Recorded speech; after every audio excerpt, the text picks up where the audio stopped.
Bonjour à toutes et à tous. Aujourd'hui, je vous propose de plonger dans une analyse approfondie et minutieuse d'un épisode de Plus belle la vie, encore plus belle où rien n'est aussi simple qu'il n'y paraît. À première vue, tout semble suivre un schéma rassurant. Une enquête avance. Décision tombe. Une version officielle s'impose. Les autorités communiquent, les dossiers se referment, et l'on pourrait croire que l'affaire appartient déjà au passé. Pourtant, très vite, un malaise s'installe.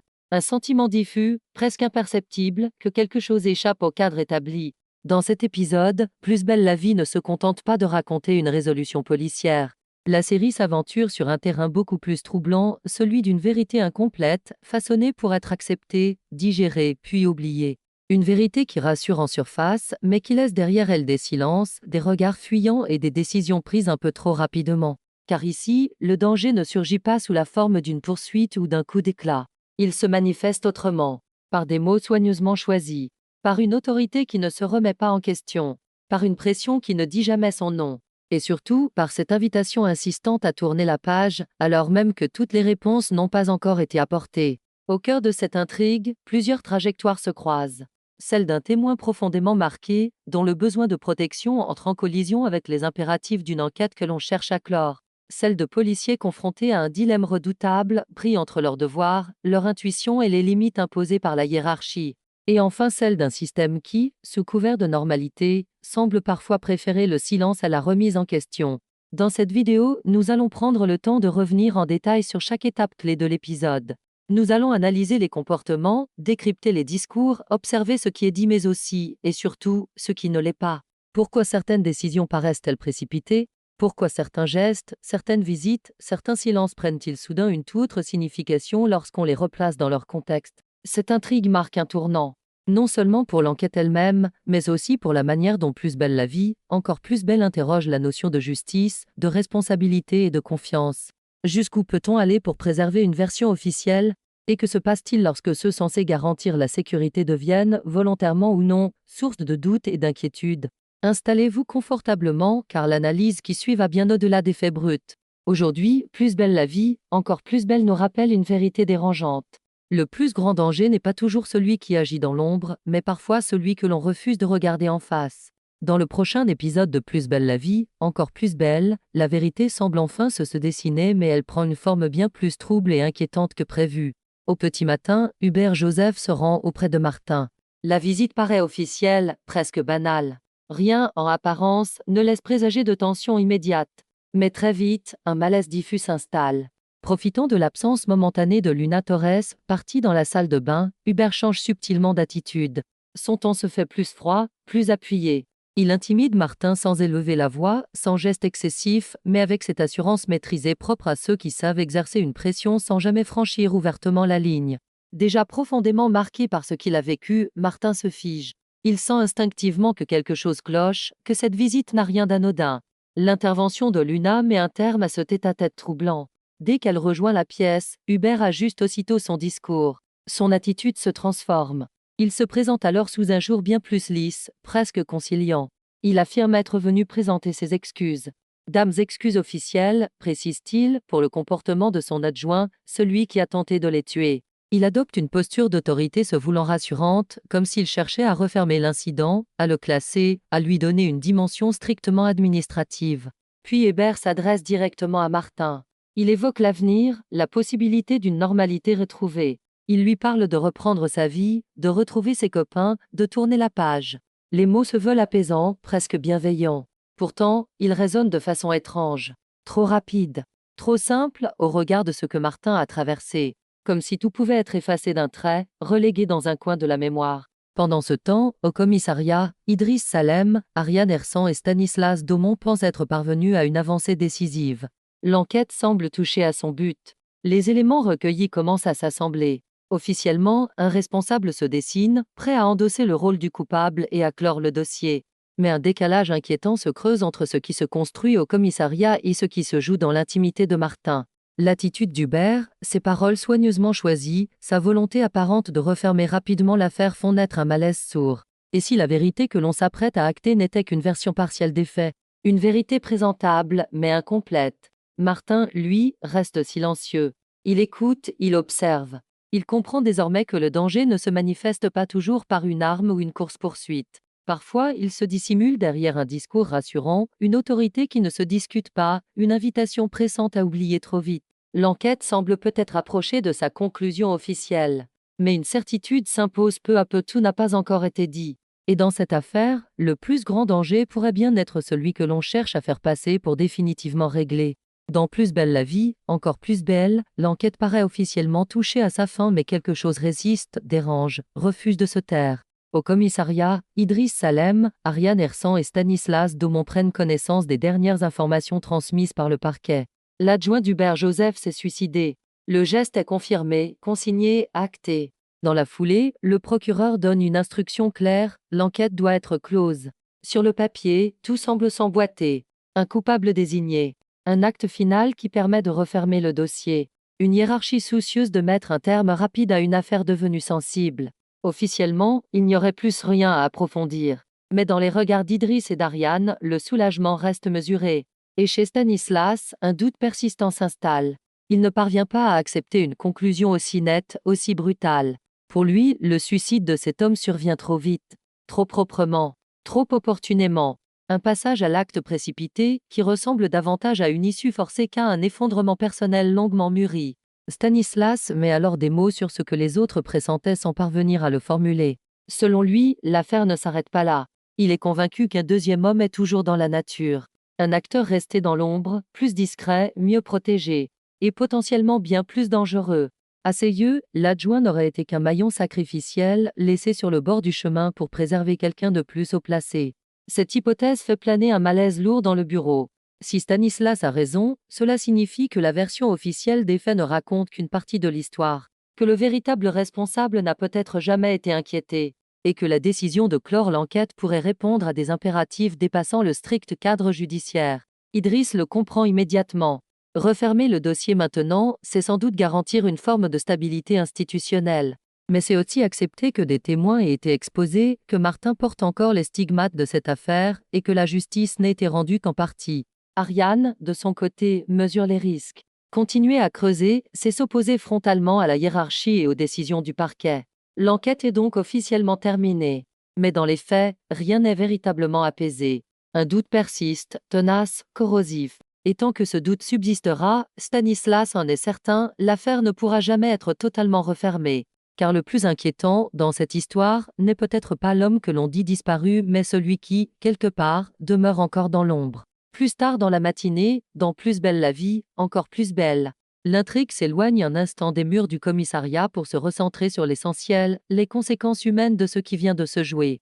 Sur le port de Marseille, Luna Torres et Martin marchent côte à côte. Le décor est lumineux, presque apaisant, mais le contraste avec l'état intérieur de Martin est saisissant.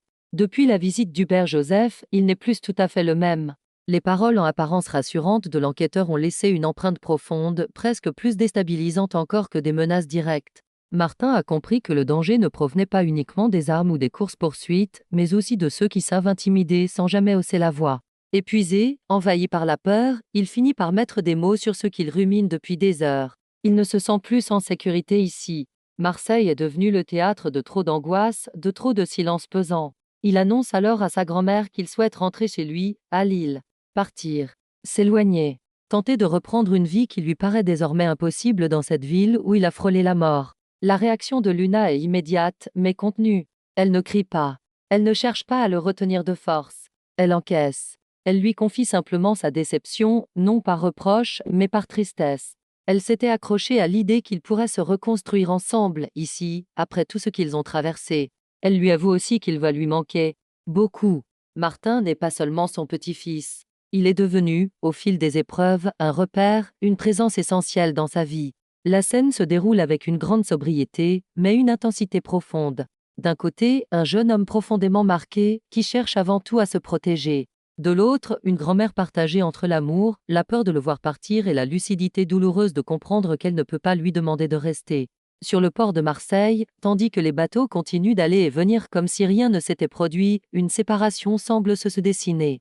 Et avec elle, une question silencieuse: partir permettra-t-il réellement à Martin de tourner la page ou la menace le suivra-t-elle bien au-delà de cette ville qu'il cherche à quitter? Dans Plus belle la vie, encore plus belle, une nouvelle information vient raviver les tensions, alors que l'enquête semblait, en apparence, sur le point de s'éteindre. Au Mistral, Idriss Salem retrouve Luna Torres. L'atmosphère est lourde, imprégnée de fatigue et des séquelles psychologiques laissées par ces derniers jours. Luna ne tourne pas autour du pot. Elle lui annonce que Martin souhaite repartir vivre chez ses parents, à Lille. Une décision radicale, née de la peur, mais aussi de l'épuisement. Martin ne se sent plus en sécurité à Marseille. Chaque rue, chaque visage, chaque silence lui rappelle ce qu'il a vu et ce qu'il redoute encore. Idriss accueille l'information avec gravité. Il comprend cette envie de fuite, presque instinctive, mais il en mesure aussi les implications. Martin reste un témoin essentiel. Fragilisé, certes, mais central. Le voir partir maintenant, alors que de nombreuses zones d'ombre subsistent, pourrait compliquer bien plus qu'une simple procédure. Puis Luna ajoute un élément qui fait immédiatement basculer la discussion. Elle lui révèle qu'Hubert Joseph leur a rendu visite ce matin même. La précision n'est pas anodine. Il ne s'agissait pas d'un simple passage de courtoisie. Luna l'a ressenti. Quelque chose, dans l'attitude d'Hubert, n'était ni normal ni réellement rassurant. Martin en est ressorti profondément bouleversé. La réaction d'Idriss est immédiate. Il tombe des nues.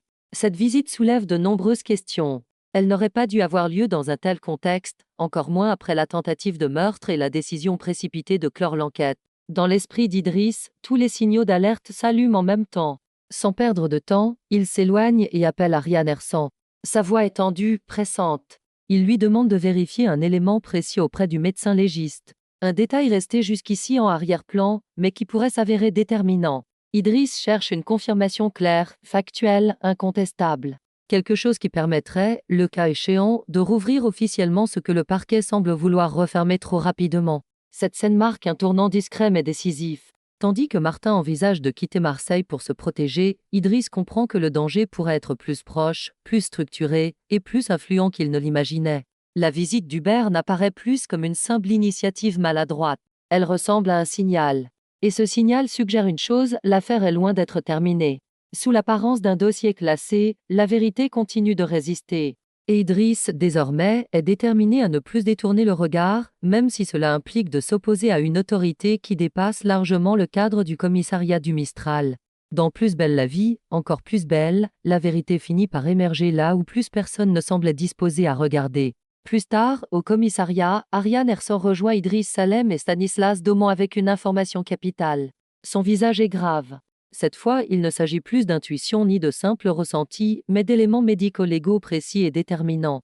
L'adjoint d'Hubert Joseph n'a pas mis fin à ses jours. Les conclusions de l'autopsie indiquent qu'il a été assassiné.